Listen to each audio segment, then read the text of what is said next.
We're cool? Let's go. Yeah, so this next presentation, Moving to Kubernetes, a cloud-native transformation for your organization. And this is Luke Bond from Amazic. Go for it. Thanks very much for that, Taylor, as well. Thank you. Yes, my name's Luke Bond. I'm from a Kubernetes security consultancy called Control Plane in London. I'm doing some work here with Amazic at DockerCon. In fact, I've just finished 2 days of fundamentals training for Docker, which is really cool because it's always very valuable to get out of your little bubble where everything's cloud native and you learn really like how people really are struggling with like enterprise problems and things like that. So I always find it very valuable. Okay, so a little bit about me, first of all. As I said, Control Plane, we do some training and some consulting for Amazic. And our kind of background, our genesis, I guess, comes out of government work in the UK. So doing a lot of high compliance, high security consulting work, building on top of Kubernetes. So I have this sort of fairly niche security specialization within Kubernetes. And my background personally is as a developer. So I think coming to this question, like I'm going to be talking about migrating to Kubernetes. So coming to this, I think I have a particular perspective on it from balancing the speed versus features kind of dichotomy in trying to get software out the door in a big organization. So there's nowadays all about security and containers. Okay, so I'm kind of aiming this talk at those who are thinking about moving to Kubernetes or are just starting on that journey and are a bit kind of baffled by the array of options out there, the amount of decisions that you need to make in terms of distributions and where will I run it, and which vendors do I need to use, what works for me, what do I need, rather than just kind of seeing what everyone else is doing out there. I'm just trying to help you sort of navigate that and be successful with Kubernetes for you, I suppose, rather than just necessarily just jumping in. And I think, I guess because of our background, I'll particularly focus on the security and compliance side of things because it's just naturally what I'm into, I guess. So we're talking a little bit about why everyone's migrating to Kubernetes and what changes you might need to make in your organization to make that possible, what will be required of you, I suppose, in terms of changes. But also, conversely, if you make that migration successfully, what kind of changes will result for you out of having moved to Kubernetes. We're going to talk a bit about the running in cloud versus on-prem, build versus buy, whether or not you need to build out an infrastructure team that's going to spin up containers, spin up clusters and all that, or whether it's not important to you in your organization, right? I think all of these things are very custom to each particular organization. And then how to sort of deliver software securely onto Kubernetes. All of that in 20 minutes, so it's going to be fairly, not too deep, but you can come and talk to me anytime about it. Okay, so we hear a lot that everyone's moving to Kubernetes, that's the new thing. You're going to be left behind if you don't use it.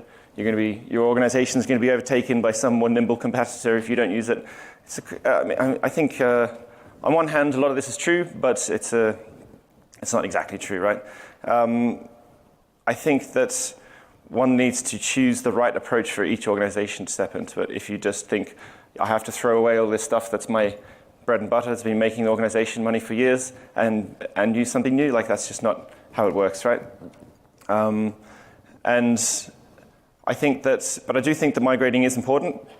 And a large part of the benefits are, I think, this is 2018, right? I don't think we really need to talk too much about what containers are and why they're important, but the bit I wanted to pull out of that story that I think is one of the most important things in terms of how it changes an organization is actually just containers. The fact that we have applications that bundle in all of our dependencies and we ship them together. And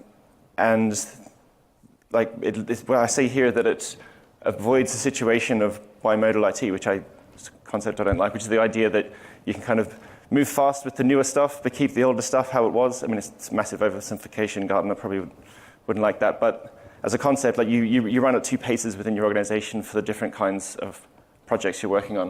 And I think that can really lead to entire teams feeling like left out, left behind, that they're not part of the newer stuff. They're just like crippled, but like left, like looking after the older things.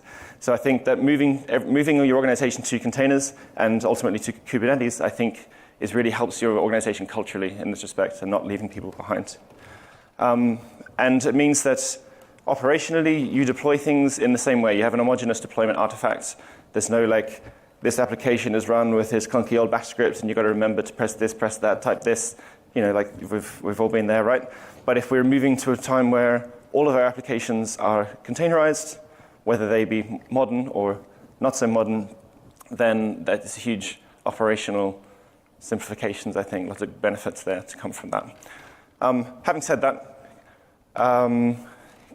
Kubernetes benefits, there's about so much more than that. I mean, containers bring isolation and security, which compared to regular processes.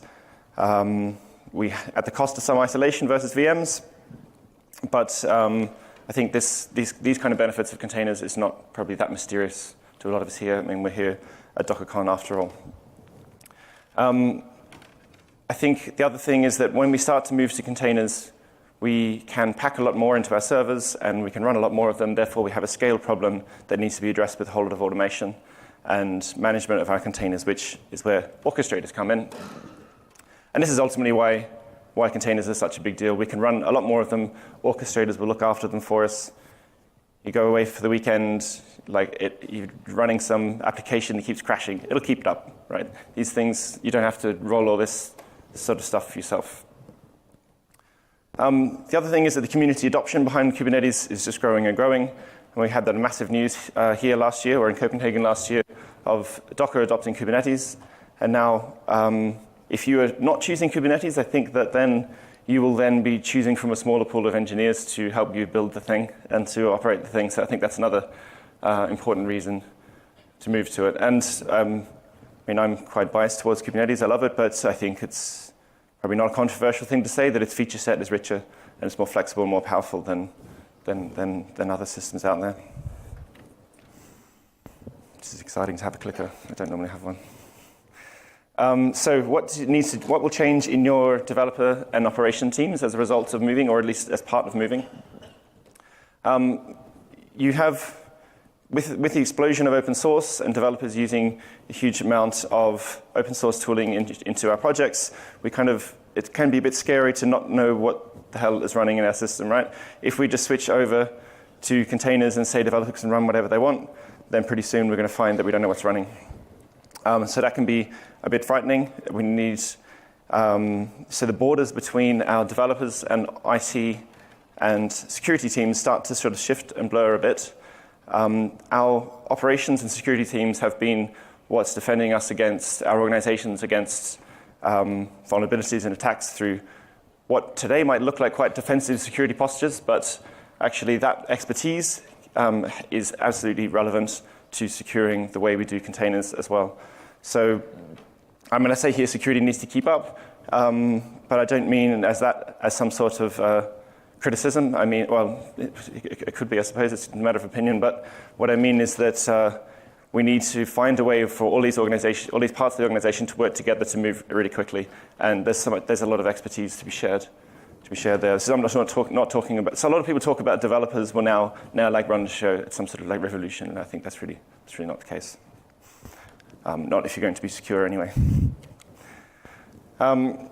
If you do move to Kubernetes and you get it right, what you're going to end up with, what success sort of looks like, I think, is a kind of collaboration between developers and security, and the kind of policies that have once been a bit more manual, a bit more box ticking, a bit more human-driven, can start to be automated through, like, you know, we have the DevOps movement automating everything, and developers and operations working together. In this case, we have security as well, security and compliance. So I spoke earlier about how in the government work we've done the last couple of years, we're doing high compliance work on Kubernetes. This wasn't done through, you know, clipboards, right? We're sort of capturing the policies that are important to security and automating them through our CI pipeline and demonstrating compliance through sort of cryptographic attestations of the kind of evidence that security you're looking for. And I think this is where we start to get when this works really well in an organization. And then basically a lot of things that also will result from that move is just benefits of DevOps. It's kind of DevOps-specific stuff rather than Kubernetes-specific stuff that is basically automating everything because we're at a vaster scale now. We couldn't get there. We couldn't get to that successful point without having automated everything. So all this comes down to with the compliance and the automation is that your organization's processes become a system. You become a software company, essentially is what I'm getting at. Okay, so we have a number of decisions to be made. What time am I running until? 30:30? 10 minutes, cool. So we have a number of decisions to be made when we're looking at where we're going to. So first of all, where we're going to run it, in the cloud or on-prem. Often this is a decision that you probably don't need me to help you with because it's already made for you, right? You might have security compliance requirements that mean you can't put your databases in the cloud, for example. Therefore, you feel you need to run on-prem, and so be it. So then you need to choose a distribution that you can run on. So then your next question becomes, what distribution do I run? I need to run it on-prem. But I'm a big believer that if you don't have that need, the work of building out a team to build Kubernetes clusters, monitor them, what have you, it's expensive, it's undifferentiated heavy lifting. All your competitors have Kubernetes clusters too. It's not like you're the only one. I would just be like, I was going to say just use GKE. I not mean to say don't use other cloud providers, but it's just the one that I'm most familiar with and that I like. I think it's really cool. But whatever way you do it, just get the cluster in the cloud and use that. I mean, it's really not worth investing your time, in my opinion, in doing otherwise.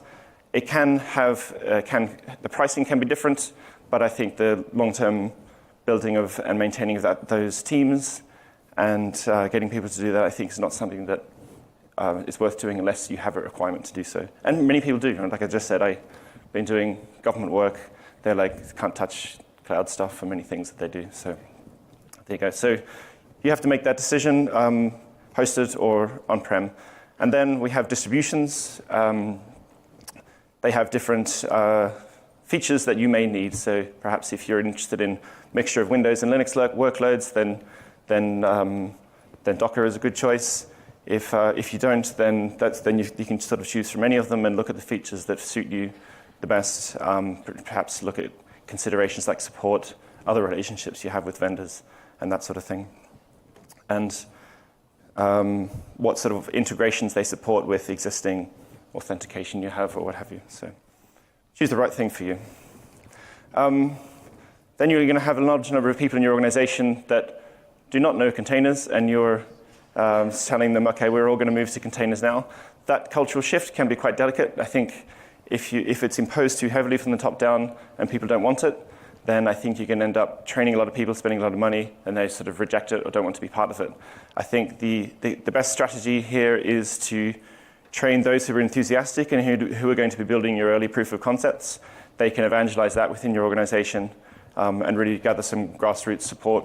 You kind of need to take an almost marketing kind of, you're sort of selling this to your organization, even though you might feel, I'm in charge, I can just say what we're going to do, right? But I think you'll have more success if you take an approach like that.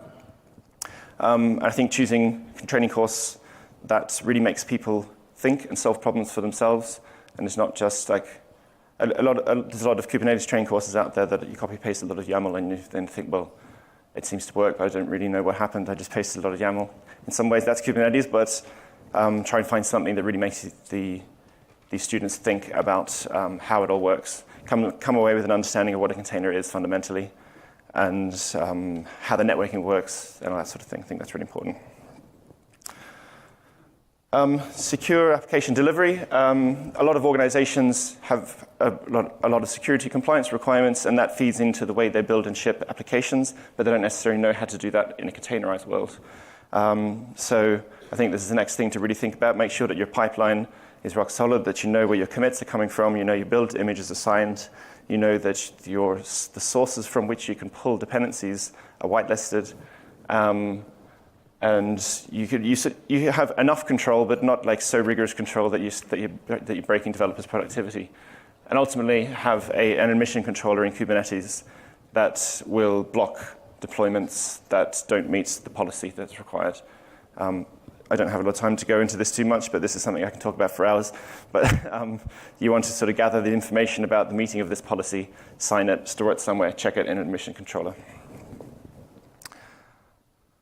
Got everything there. Secrets management is a big one. The amount of organizations I go into and find that they've got their secrets in Git. They might say, hey, it's a private repository, but that means that your secrets management is as strong as your offboarding policy in your organization. I don't know about you, but in GitHub, I'm still a member of so many organizations that I shouldn't be, right? That are from previous jobs and things. So secrets management, always encrypt them at rest, encrypt them at transit, don't put them in Git unless they're GPG encrypted or something like that.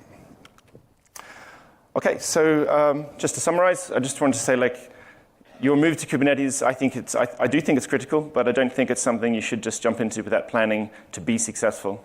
And that requires training and choosing the right place to run it, cloud or on-prem, choosing the right distribution, and getting your organization and teams on board and behind it by picking the right champions internally to be successful. Thanks very much.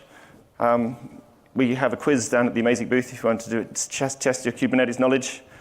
But otherwise, thanks very much for your time.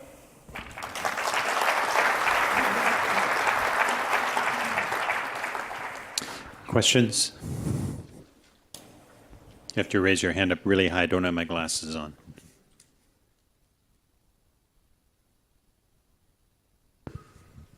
So what questions should they ask you?